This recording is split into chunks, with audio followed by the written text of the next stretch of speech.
Camera rolling. Sound speed. Roll. Diego, can you bring it? I really wanted to be involved in this. Michelle came to me with the idea for the story and I really wanted to develop it into a full film, and I thought it was an important message. Action. This story intrigued me. The character that I'm playing, Arthur Wallace, he gets his inspiration from listening to snippets of conversation on the street and, you know, from his park bench.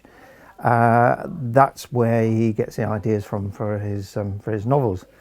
And all's well until one night he goes to bed, and when he wakes up in the morning he can't hear anything. He can't hear the alarm. He knows it's going off but can't work out why he can't hear it. And that's when his world sort of starts to fall apart. Ready? I'm playing Helen Wallace, and she is Arthur's daughter, his only child. She is also his publisher. Arthur writes these amazing novels about this detective, and she's sort of loosely inspired by his daughter. So this quite sort of, you know, I think morally driven, but very warm and friendly and professional individual. So she's got a kind of, you know, nice few facets to her character. She doesn't mind taking the piss out of her father, which I think is important as well, but she cares very, very deeply for him as well. Okay, quiet on set.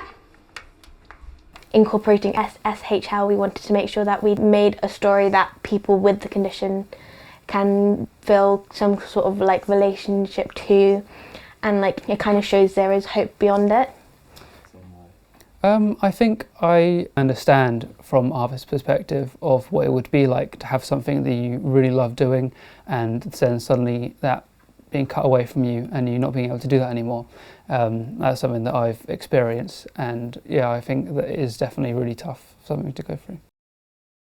The kind of person that I think would really like this film is probably someone that's going through something at the moment, as in they've got a diagnosis that they don't understand, something sudden happening in their lives. It's just that little bit of, even though that life's not gone your way at the moment, there'll always be something coming in the future. So you've just got to hang on for a bit longer for it to eventually get better, because it will get better. I'm the DOP of this production, so I'm basically in charge of the camera. I've worked with Mishi before. Luckily there's a mutual respect between director and DOP, so if I have an opinion that I think it should be this, it really does get listened to, and I get to be able to do that and then bring in my ideas and the director's ideas to life. Alright, it's just trying to figure this shot out, because originally on paper it seemed like it would be better with the easy rig, but yeah, it's obviously going to be easier with the little one. I got on this film quite short notice, so my job is all lights concerned. All these sunny, bright atmospheres in an old English cottage in the countryside, and I thought it would look very good. We just set up the lights for the first scene in the cottage, in the living room, and we've set up all the lights for a sunny afternoon. And the actors came over and they said, oh, the sun come around. And that means that I did my job right, which is good.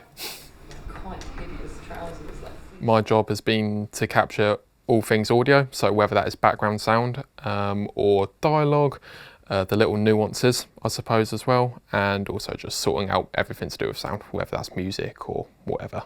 What drew me to this production was the story. The second I heard it, I thought it was actually a really fantastic story, and just even on the first hearing, I thought, wow, that is something that I would love to be a part of, and I reckon there is a lot you can do from a sound point of view with this as well, considering the subject material.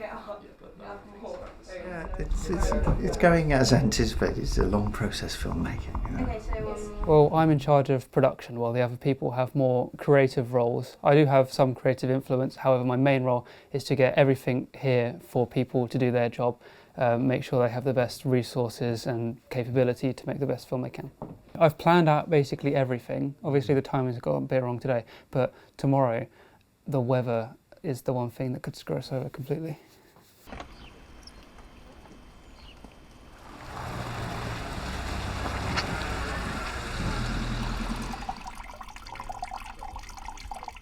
So we've planned the whole morning filming outside. It snowed overnight, which wouldn't be the end of the world. It was snowing a bit this morning, not end of the world either. Thought get some nice shots in the snow, but then it slowly progressively got worse and heavier. I've had to film in the rain before, however the mud wasn't so much of an issue, whereas today we were all caked in mud and it was making sure the equipment was dry and all the batteries were dry, making sure that people were happy and not cold. It's like my first/second AC got ill and like we had to make sure that she was okay. So yeah, today was a bit stressful and I think today was the most challenging, but at the same time everyone was still able to pull together and get it done. We're not doing the last walk today, we're doing that on Friday instead, and hopefully the weather will be better. But that also meant that we pushed up a schedule a bit, so we have more time to develop the other shots a bit more. Yep, there you go. We are setting up for scene 3. So that basically is carrying on from one from yesterday.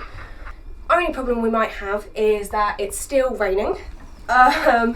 So getting lighting out there is a bit difficult and a bit dangerous, so they're trying to do all the precautions that they can at the moment. Today it's raining a little bit, so making sure we have umbrellas over everything and that no one is getting shocked by anything. Today I thought I'll come inside, look at all the previous takes, if there's anything that's majorly wrong that we like urgently need to refilm, but as well as like looking towards what stuff I can colour grade and like what kind of tones. Like for example, I was experimenting with the doctor's office and I'm going to have like a blue tone, and with something like the study is going to have more of like a yellow tone. Cut. Perfect. The shot went really well, but it peaked a little at the end, so we're just doing one more just to be safe on the sound. The most challenging part of bringing the script to life from a sound perspective is just factoring in all the different little noises. So you need to try and get the timing right with that and make sure the levels are all correct. We just had to get our actor dog, Rosie, into this little room with me with my sound kit, and hopefully Rosie was going to bark a little bit, but then it just so happened that the other dog from next door started barking back, so they actually had like a little barking conversation and it actually helped a lot, so that's really good. Not unless I just do that with the pickup, so yeah, do it with the pickup. So 3, 12 and then we'll come down to the living room. I'm happy that it's almost the last shot. Yep. My back hurts a little bit. Roll 2, scene 8.2, take 2. We've gotten everything that we need to. I'm very happy with how everything's turned out. I think it looks amazing, acting amazing. Cutest little Rosie. I'm very happy, honestly.